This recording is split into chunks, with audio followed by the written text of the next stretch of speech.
నమస్కారం అండి. యూట్యూబ్ ప్రజలందరికీ నా యొక్క ధన్యవాదాలు. నేను చూపించేది మరుగుమందులో అతి శక్తివంతమైన చెట్టు నాన్న.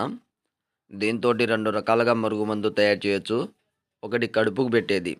కడుపు కంటే మనం చికెన్‌లో గానీ, మటన్‌లో గానీ, స్వీట్‌లో కానీ, కూల్ డ్రింక్స్‌లో గానీ, టిఫిన్‌లో గానీ దేంట్లో అయినా పెట్టొచ్చు నాన్న. రెండోది లిక్విడు. లిక్విడ్ అంటే వాళ్ళ చెప్పులకైనా, బట్టలకైనా, ఒంటి మీదైనా, తల మీదైనా ఏదో ఒక భాగాన పూసినా సరిపోతది. ఇది ఎవరికి పెట్టాలంటే భార్య మాట భర్త వినకపోవడం, భర్త మాట భార్య వినకపోవడం, లేదంటే మనం ఎవరినైనా వశం చేసుకోవాలనుకుంటే కేవలం 24 గంటల నుంచి 3 రోజుల్లోనే మనం రమ్మంటే రావడం, కూర్చోమంటే కూర్చోవడం, మనం చెప్పిన మాట వినడం, చెప్పిన పని చేయడం జరుగుతది నాన్న. ఎంతటి కఠినగారున్నా, ఎంతటి మొండివారైనా సరే మన చెప్పు చేతుల్లో ఉంటారు నాన్న 100% గ్యారంటీగా. ఎన్నో సంవత్సరాల నుంచి విడిపోయిన భార్యాభర్తలు కూడా కలుపుతాను 100% గ్యారంటీ.